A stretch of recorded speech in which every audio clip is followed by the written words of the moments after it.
Mesdames, Messieurs, chers téléspectateurs, bienvenue dans votre émission 4e de couverture. Aujourd'hui, nous allons vous parler d'histoire, de l'histoire des livres, mais de l'histoire d'une maison d'édition adossée à l'histoire d'un homme. L'auteur de l'ouvrage, Denis Rolland, est aujourd'hui notre invité. Merci beaucoup, Monsieur Denis Rolland, d'avoir répondu à notre invitation. Bonjour et merci à l'équipe de l'Harmattan Sénégal de me recevoir.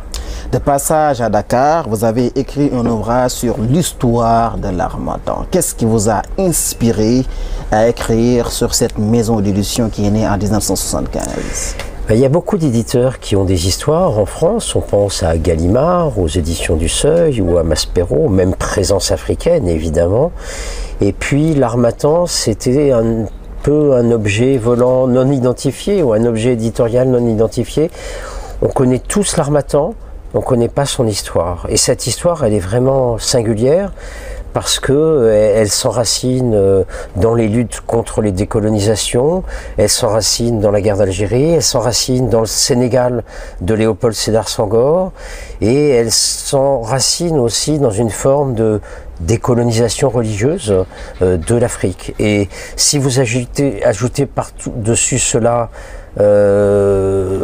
les évolutions de l'Église catholique, Vatican II, si vous ajoutez par-dessus mai 68, eh bien, mai 68 d'ailleurs, c'est plutôt 67 au Sénégal, mais ça compte d'ailleurs dans la formation de l'Harmattan, eh bien, vous avez une histoire totalement inconnue de deux fondateurs de l'Harmattan qui ont connu l'Afrique, qui étaient formés en Europe pour aller en Afrique, et qui va bousculer un peu l'histoire de l'édition en France, et pas seulement, puisqu'aujourd'hui l'Harmattan a diffusé sur une grande partie des pays d'Afrique, et tant mieux.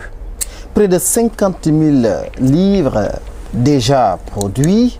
Aujourd'hui, l'Harmattan, nous dit-on dans cet ouvrage, au début, d'une certaine façon, dans un certain milieu français, à mauvaise presse. Qu'est-ce qui peut l'expliquer?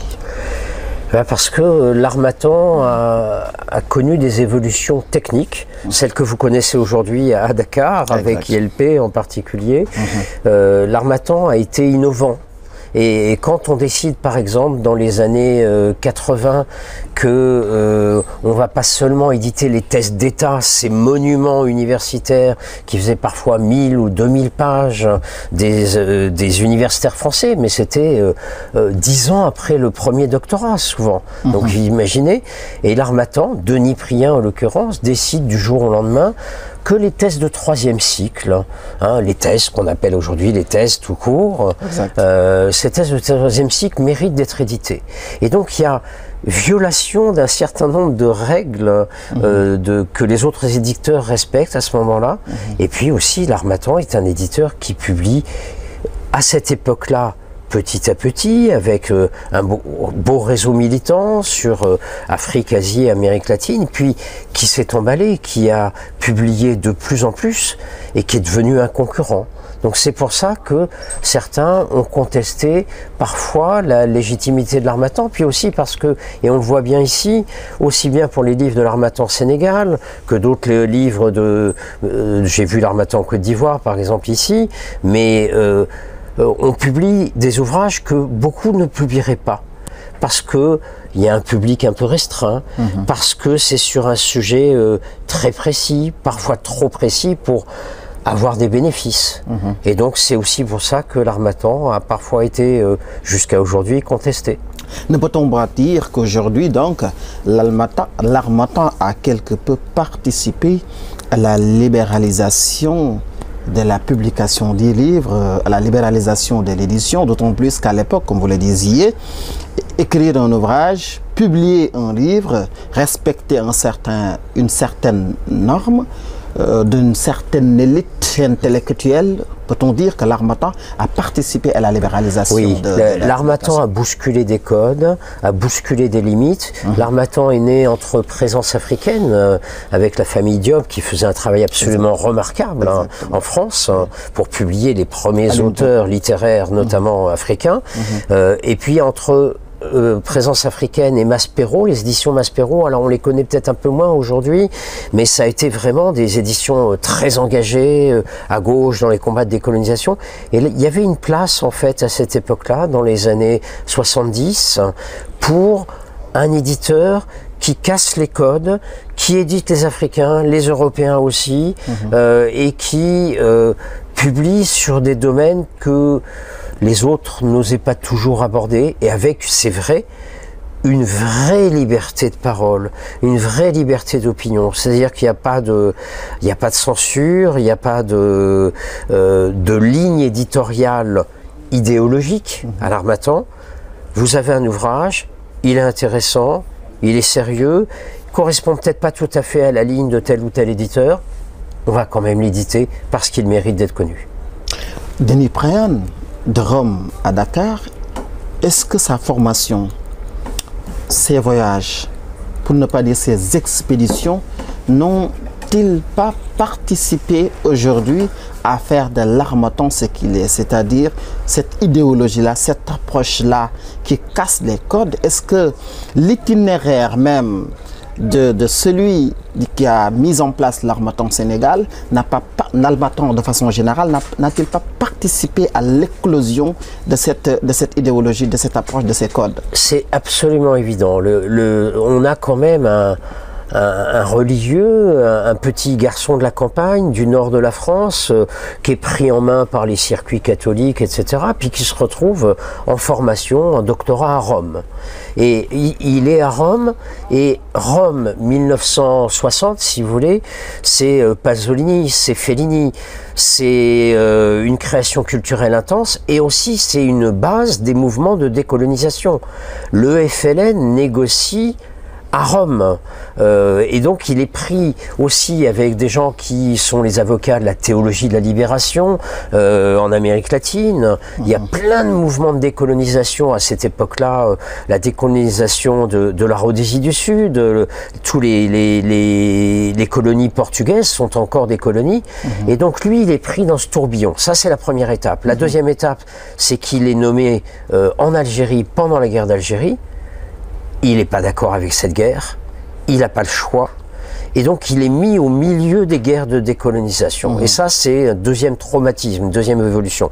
Et puis la troisième, c'est le Sénégal. Et c'est le Sénégal de Senghor. Et moi, j'ai envie de vous lire juste une chose qu'il m'a racontée, c'est une phrase. L'Afrique noire, ce Sénégal où j'ai vécu 1 an, a donc contribué à me déstabiliser quant à mes valeurs occidentales et à mes valeurs culturelles héritées, sur le néocolonialisme et sur l'Église, sur le modèle de l'Église qu'on veut imposer partout, et sans doute beaucoup de sujets plus personnels, dont la relation homme et femme. Et quand il est à Dakar, il est dans l'université française de Dakar à cette époque-là, mais où il y a des professeurs, des grands professeurs, Louis Fougerolas, Louis-Vincent Thomas, qui font bouger aussi le Sénégal et qui vont conduire d'ailleurs Senghor à dire dehors. Senghor est en lutte avec les prêtres dominicains à cette époque-là, va mettre dehors aussi une partie des étudiants étrangers qui manifestent, et puis il va finir par dire au gouvernement français, allez, vous me renvoyez tous ces professeurs français de l'université de Dakar, c'est des agitateurs, c'est des gauchistes, et Denis Prien, l'un des 2 fondateurs de l'Harmattan, il arrive là au moment du Festival des Arts Nègres de Dakar. Alors si vous voulez, c'est tout ce paradoxe aussi du Sénégal de Senghor, c'est-à-dire, eh bien, c'est la négritude, c'est les festivals des Arts Nègres, c'est vraiment, c'est une Afrique qui s'affirme. Et en même temps, c'était une Afrique encore très très proche de la France, pas complètement décolonisée dans certains aspects. En effet. Et Denis Prien qui est là, qui va travailler avec des jeunes à la gueule tapée, pas très loin d'ici, qui va enquêter dans les quartiers sur les réseaux familiaux, qui est donc frappé par la polygamie des familles sénégalaises, mais qui est frappé par l'islam des confréries. Voilà, donc il y a beaucoup de choses qui volent en éclats, effectivement, dans sa formation. Et quand on va lui dire que finalement, il a plus sa place au Sénégal, et c'est pas les Sénégalais, c'est sa congrégation française qui lui dit que visiblement il est plus en état de continuer sa formation religieuse. On lui dit bah, vous rentrez en France, c'est fini. Et c'est là que va commencer la réflexion, avec d'abord la création d'une revue Spiritus, le travail auprès d'une revue Spiritus, puis à un moment dans cette revue qui était une revue des pères missionnaires, ils vont publier tout un tas de texte sur la décolonisation, notamment un texte d'un Camerounais, Fabien Iboussi Boulaga, qui s'appelle la D-mission, qui appelle à décoloniser l'Afrique de toutes ces théories importées venues d'Europe, les religions aussi. Et donc c'est extrêmement fort. Bon, là il est viré, avec l'autre responsable, et tous les deux vont dire bon ben voilà, qu'est-ce qu'on fait maintenant? Et c'est ça le noyau dur, c'est cette formation-là. Ils vont dire ben on sait faire des livres, on sait faire des revues, on va faire une maison d'édition et on va la rendre ouverte. Ils veulent quelque chose qui est ouverte à tous, ouverte aux droits de l'homme, ouverte aux décolonisations, ouverte à toutes les théories sur les décolonisations. C'est pas un éditeur marxiste, c'est un éditeur influencé effectivement par les valeurs de gauche, par les valeurs des droits de l'homme, etc. Et c'est ça qu'ils ont envie de faire. Et c'est ça qui est né en 1974-1975 et qui continue à exister aujourd'hui. On peut dire donc que l'Harmattan a participé ou bien a été le canal par lequel une certaine élite africaine, des penseurs africains ont pu faire passer leur message par le canal de cette maison d'édition. D'autant plus qu'à l'époque, comme vous le disiez, ce n'étaient pas toutes les maisons d'édition qui acceptaient de produire des livres et qui acceptaient de produire certains livres, en tout cas disons. Mais l'Harmattan a participé, vivement participé à l'édition de livres d'énormément d'Africains. C'est également un choix des fondateurs d'Harmattan parce qu'ils se rendaient compte que l'Afrique avait besoin d'être entendue, l'Afrique avait besoin d'être écoutée, surtout que l'Afrique avait une approche totalement différente de ce qu'on pouvait vendre, ce qu'on pouvait faire croire à l'Occident. Absolument. Je crois que c'est vraiment cette volonté-là de dire donnons la parole aux Africains.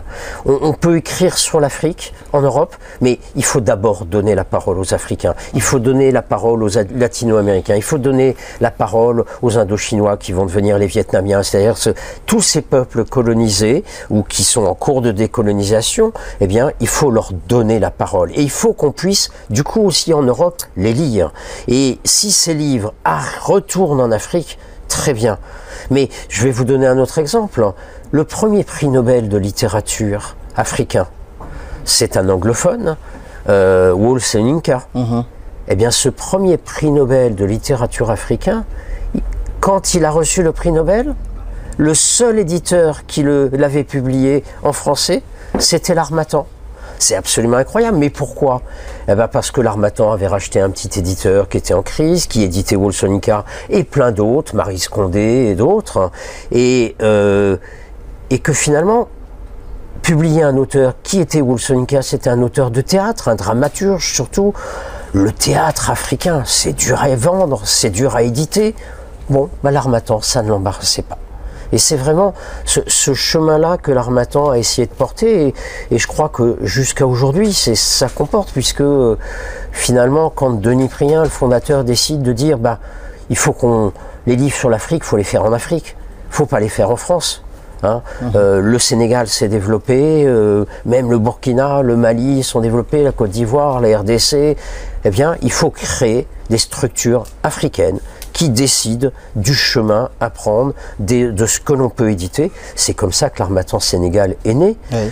Et donc, oui, il y a beaucoup d'auteurs sénégalais, beaucoup d'auteurs d'autres pays d'Afrique de l'Ouest, mais pas seulement d'Afrique centrale ou des Grands Lacs qui ont commencé par éditer à l'Harmattan. S'ils sont partis ailleurs, tant mieux, c'est qu'ils ont trouvé leur public aussi. S'ils éditent aujourd'hui à l'Harmattan Sénégal, parfait. Je crois qu'il y a un chemin qui a été tracé, comme vous le dites, en donnant la voix, en donnant la parole, en donnant l'écriture aux Africains. Je vais juste vous raconter une petite anecdote, mais j'étais à l'Harmattan quand on se posait la question de faire les premiers livres pour la jeunesse. Et dans les années 80, au début des années 80, on a lancé une petite collection qui s'appelait Les Contes des Quatre Vents. Parce que le premier lieu de l'Harmattan, c'était rue des Quatre Vents. Et ces Contes des Quatre Vents, on a eu un mal incroyable à trouver des auteurs africains. Parce que dans les années 80, c'était soit les conteurs savaient compter, mais avaient un peu de mal à passer à l'écrit, à trouver des éditeurs, soit c'était des auteurs français qui écrivaient sur l'Afrique. Et il y a un moment, on s'est dit que c'était pas possible, quoi. Exact. Donc, on a trouvé une solution, on a demandé à deux personnes dont j'étais d'écrire un petit livre, de le traduire en bambara, le traduire en soninké, et puis, tout d'un coup, merveille, derrière ce premier livre, bilingue, trilingue, eh bien, il y a un prof de l'INALCO qui faisait les cours de Wolof.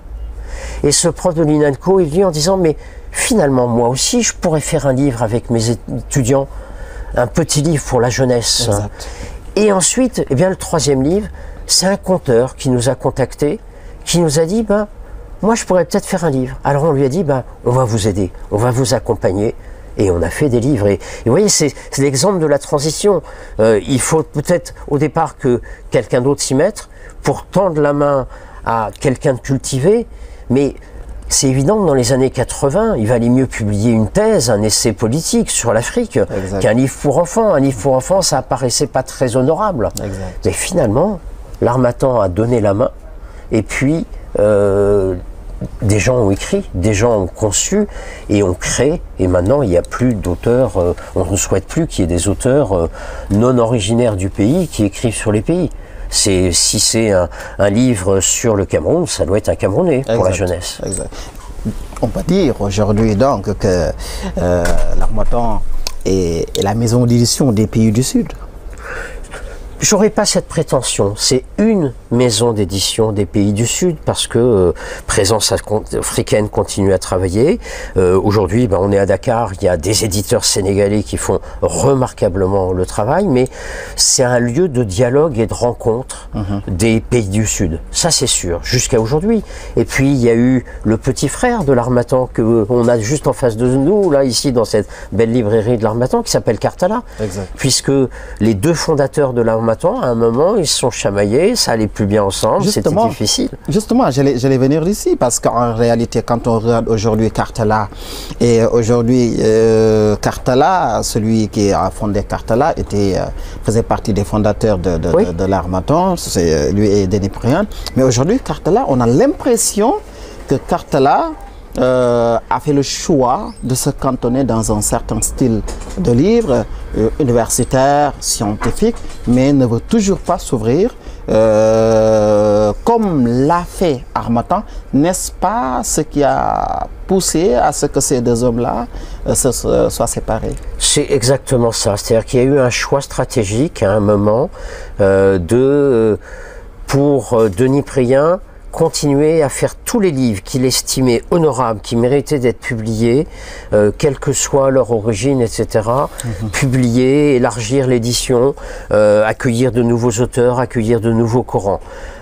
Pour Robert Agenot, qui était son compagnon à la création de l'Harmattan, pour Robert Agenot, il voulait qu'on prenne le temps de bien faire les livres, mais que ces livres soient tous des livres avec un caractère scientifique, avéré, etc.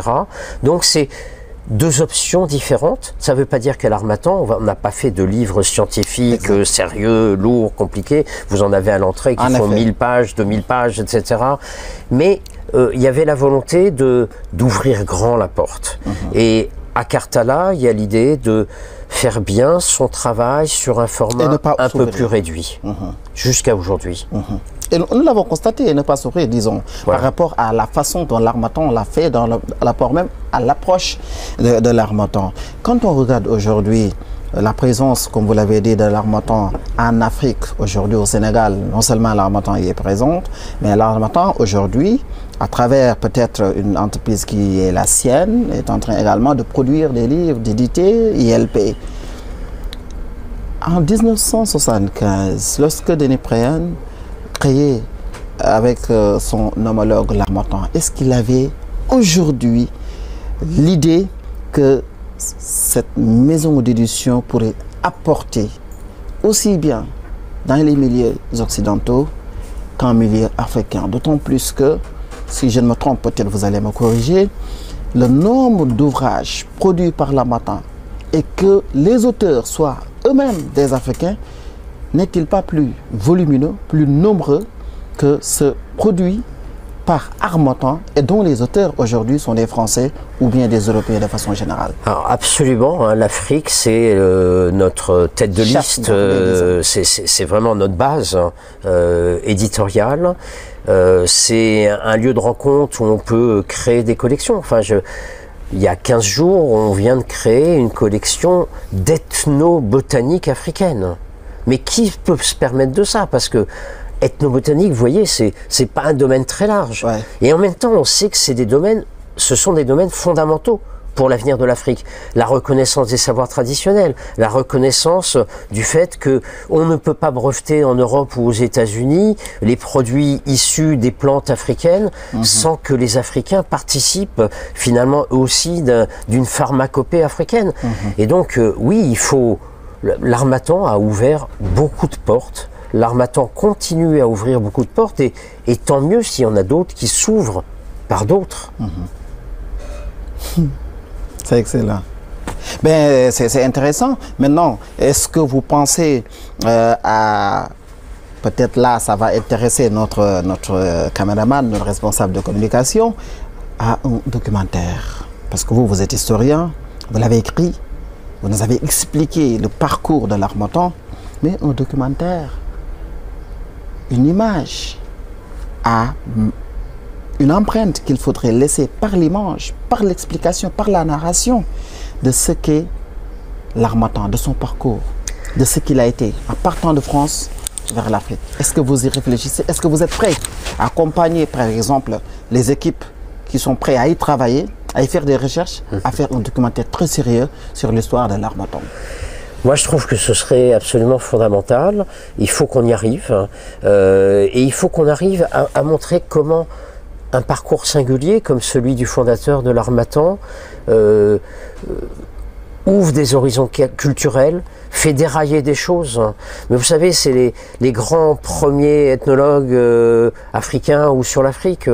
Moi, j'avais travaillé dans les années 70, il y a très longtemps, au Burkina Faso. Et la seule chose que j'avais compris à ce moment-là, c'est que je comprenais rien. Et que à partir de ce moment-là, on pouvait construire.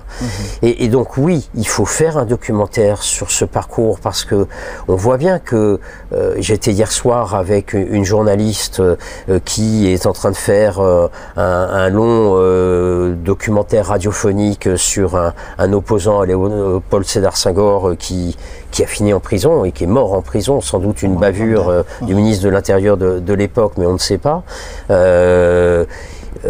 Il faut qu'on arrive à documenter cette histoire. Et cette histoire du choc culturel entre l'Europe et l'Afrique. Cette histoire de déconstruction des concepts coloniaux. Et puis, cette histoire du regard croisé entre Africains et Européens qui va permettre effectivement la libre expression, qui va permettre l'expression d'idéologies différentes, qui va permettre aux opposants de parler, aux partis politiques majoritaires de parler, et qui va permettre au commun des mortels aussi. Quand on arrive avec aussi bien l'Harmattan Sénégal qu'à l'Harmattan France, on reçoit des auteurs qui n'ont aucune visibilité, qui ne sont pas connus, mais qui ont des choses à dire, qui ont des choses à apporter à la pensée, qui ont des choses à apporter à la littérature. Eh bien, on fait un travail magnifique. C'est ce travail d'accouchement, de maïeutique, que l'Harmattan Sénégal fait merveilleusement bien, que l'Harmattan France a fait et continue à faire. Et je pense qu'on est en train de construire nos cultures, et peut-être pour la nôtre, de la reconstruire.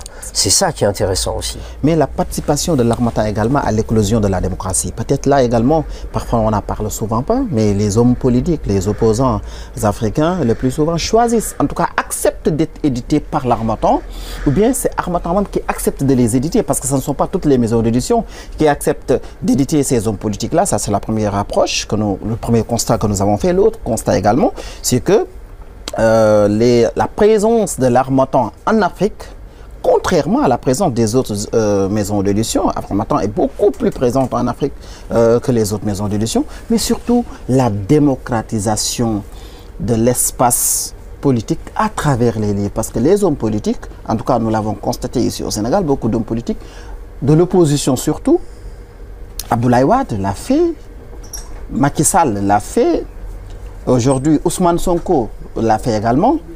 Ils choisissent des maisons d'édition pour parler, pour s'exprimer, pour s'ouvrir au monde.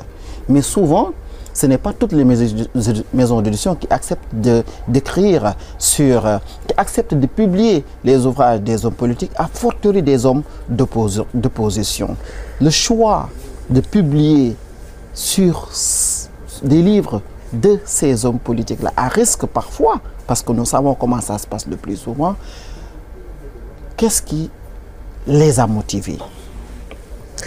Alors, je pense qu'on a publié beaucoup de personnels politiques africains alors qu'ils étaient en exil, en opposition, qu'ils étaient méconnus, parfois pourchassés. Moi, je sais que l'Harmattan a caché dans ses locaux régulièrement des opposants persécutés d'Afrique noire comme du Maghreb, ou cachés dans les locaux de ses imprimeurs, installés là pour 1 mois, 2 mois, 3 mois parfois. Et je crois qu'il y a aussi ça, c'est-à-dire que l'Harmattan accueille toutes les paroles politiques à condition qu'elles soient dans un spectre de respect, de démocratie autant que possible.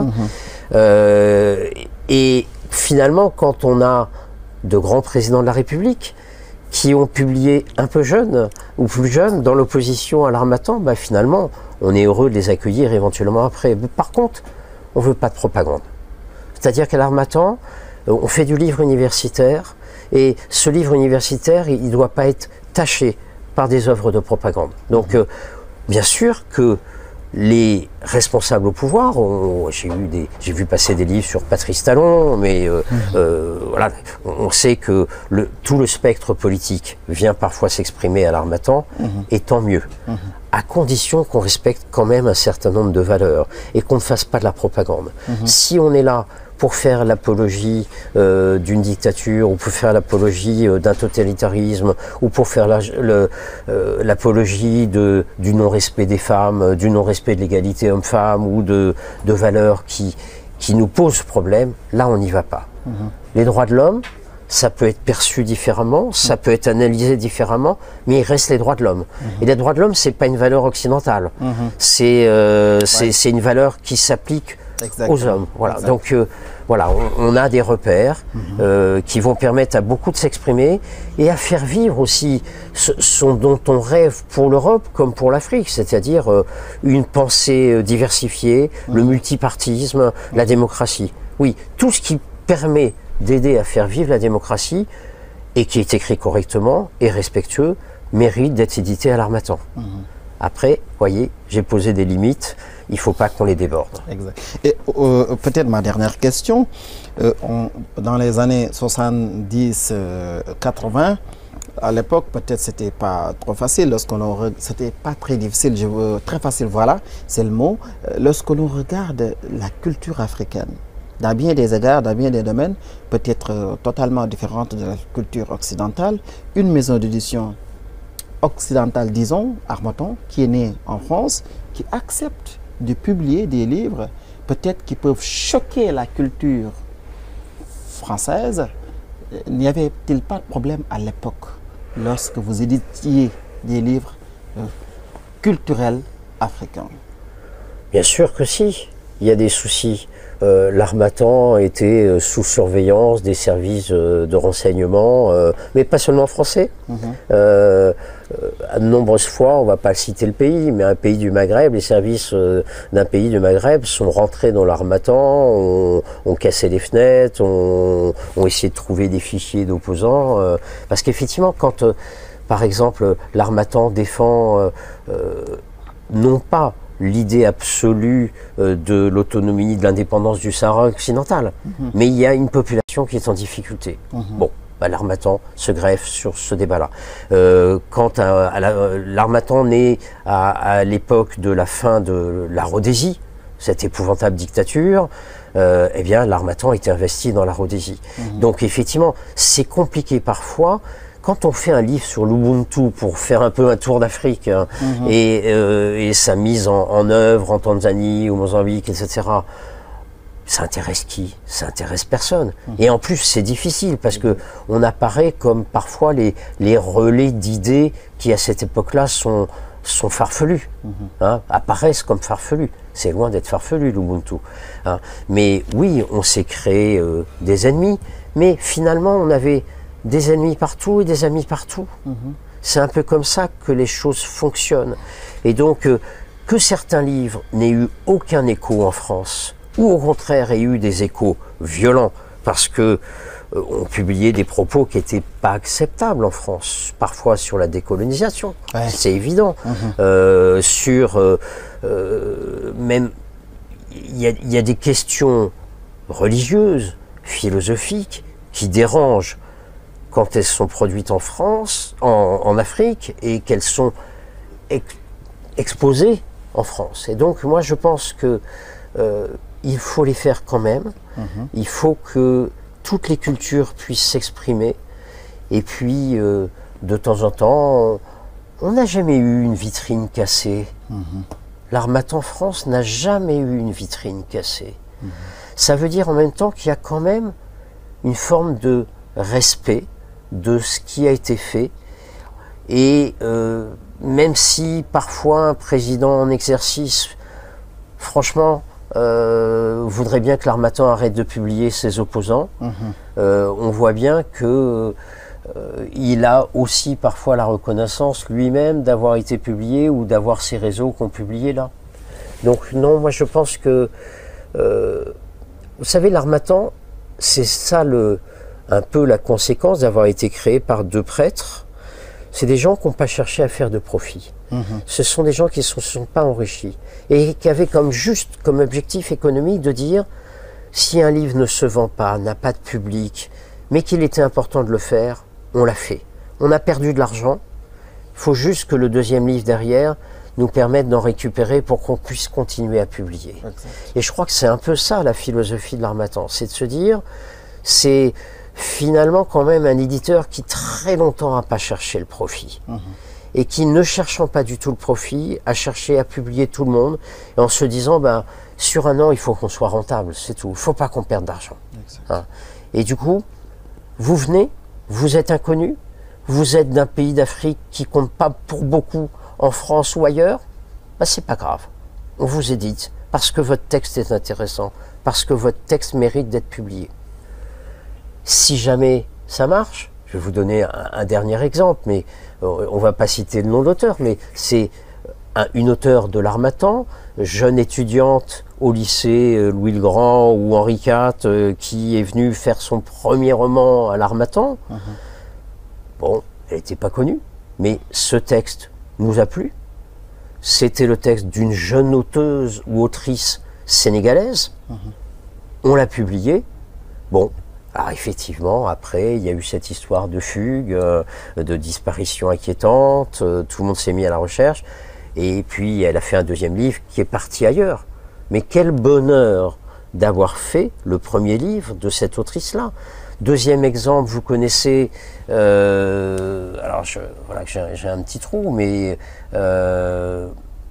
il a reçu des prix littéraires en France, bon, peu importe, mais on a plein d'auteurs qui ont fait leur premier livre chez nous, qui ont fait leur premier livre de poésie, qui ont fait leur premier livre de sciences humaines et sociales, et puis qui après ont grandi, Après, ils sont partis chez d'autres éditeurs. Quel bonheur d'avoir dit à ces gens-là à un moment, oui, allez-y. On ne vous demande pas si vous êtes grand professeur, on ne vous demande pas si vous allez vendre. On trouve que votre travail en littérature ou en sciences humaines, il est intéressant. Donc on vous l'édite. C'est un rôle de passeur, hein, passeur interculturel, parfois passeur culturel, et puis passeur parfois pour des pays où c'était difficile de le faire. Quand dans un pays sous régime de dictature, plus personne ne peut écrire ou publier sans que ce soit visé par le pouvoir, ben, si transitoirement l'Harmattan fait le travail d'éditer ces gens-là, tant mieux. Et puis si un jour ça peut retourner dans le pays, c'est encore mieux. Quelles sont les perspectives de l'Harmattan aujourd'hui? Ben, les perspectives, c'est celle du livre. Et il faut prendre conscience qu'aujourd'hui, dans le monde occidental au moins, le livre se vend moins, le livre se diffuse moins, mais les perspectives sont bonnes. Il y a un espace pour publier sérieusement des ouvrages sérieux, nouveaux, sur beaucoup de champs. Donc, moi je pense que, par exemple pour l'Afrique, l'avenir de l'Harmattan, c'est au Sénégal. L'avenir de l'Harmattan, c'est au Burkina, au Mali, en Côte d'Ivoire, en RDC, au Congo-Brazzaville, voilà. Et c'est ça aussi qui est fort, d'avoir que le fondateur ait dit à un moment, il faut qu'on ne soit pas dans une démarche néocoloniale, c'est-à-dire éditer en France pour les Africains. Il y a un moment, voilà, l'Afrique est née. L'Afrique est révélée, l'Afrique existe. Bon, l'Afrique est développée. Donc si l'Harmattan Dakar peut faire le travail en grande partie que nous faisions avant pour le Sénégal, il n'y a rien à dire. C'est le bonheur. Et puis je pense que l'Harmattan va continuer son bonhomme de chemin. Vous savez que le fondateur aujourd'hui est très âgé. Les deux fondateurs d'ailleurs, le fondateur de Cartala, je les connais bien tous les deux. Et que ça a été transmis, c'est quelqu'un, ça reste une entreprise familiale qui ne peut pas être achetée parce que tout est verrouillé pour que... il y a eu plusieurs tentatives. Le risque, c'est que l'Harmattan perde son âme dans un rachat. Et donc, voilà, le capital de l'Harmattan est verrouillé pour qu'on puisse continuer à faire ce qu'on a envie de faire. Ce qui peut servir aussi aux quatre coins de la planète de faire. Parce que je peux vous dire que finalement, c'est parfois plus difficile aujourd'hui de publier un livre de philosophie venant d'Uruguay ou du Paraguay ou du Mexique en France aujourd'hui, parce qu'il y a encore moins de public. Alors que quand on fait un livre de philosophie africaine, bon, ben on sait très bien qu'il y a un public entre la France et l'Afrique aussi. Exactement. Et donc, notre objectif, c'est ça, c'est de continuer à faire vivre. On a des cultures, des littératures qui ont du mal à s'exprimer. Et on a une collection de ce point de vue-là qui, moi, me semble assez merveilleuse ou magique. C'est Parlons. On a parlons Wolof, bien sûr, mais parlons ukrainien, parlons russe, parlons vietnamien, parlons sénégalais, pakistanais, ourdou. Et cette collection, finalement, parfois on fait des livres dont on sait qu'il y a 200 personnes dans le monde qui parlent cette langue-là. Mais quel bonheur de dire que finalement, on est un moyen d'accès à une culture, un moyen d'accès à une langue, un moyen d'accès à une littérature. Voilà, et là je crois qu'il y a encore de l'avenir parce que enfin, vous en savez quelque chose, la démocratie n'est jamais garantie, la libre expression n'est jamais garantie, demain n'est pas garanti comme même en Europe avec tous les paramètres de la démocratie. Donc je pense qu'il y a de l'avenir pour l'Harmattan, mais il y a d'abord de l'avenir pour l'Harmattan en Afrique, pour l'Afrique. Denis Rolland, c'était un plaisir d'échanger avec vous. Merci beaucoup à vous. Votre dernier mot? Que l'Harmattan, les structures africaines de l'Harmattan deviennent de plus en plus importantes et visibles comme des structures, non pas relais d'une structure en Europe, mais qu'elles vivent comme des structures complètement de droit local avec l'effervescence de la culture locale. Ça, franchement, c'est c'est notre rêve. Et c'est pour ça qu'on essaie de faire redémarrer aussi l'Harmattan au Québec. Et quand on a d'autres propositions, voyez, moi j'aime bien de dire que finalement, il y a l'Harmattan France, il y a l'Harmattan Sénégal, puis il y a l'Harmattan Québec, comme il y a aujourd'hui l'Harmattan Hongrie ou l'Harmattan Italie. Voilà, c'est l'égalité des cultures. Ça ne veut pas dire qu'on passe le bulldozer pour araser et tout mettre au même niveau, mais que l'Harmattan participe d'une reconnaissance et d'une identité de chacun, à tous les niveaux, qu'elle soit politique, culturelle, religieuse. Merci beaucoup. C'est un historien, témoin de l'histoire de l'Harmattan. Ce que vous avez entendu n'est qu'une petite partie de l'iceberg de l'histoire de l'Harmattan. Si Dieu nous le permet, si également nos patrons nous le permettent, nous allons faire un très très grand documentaire sur l'histoire de l'Harmattan. Merci.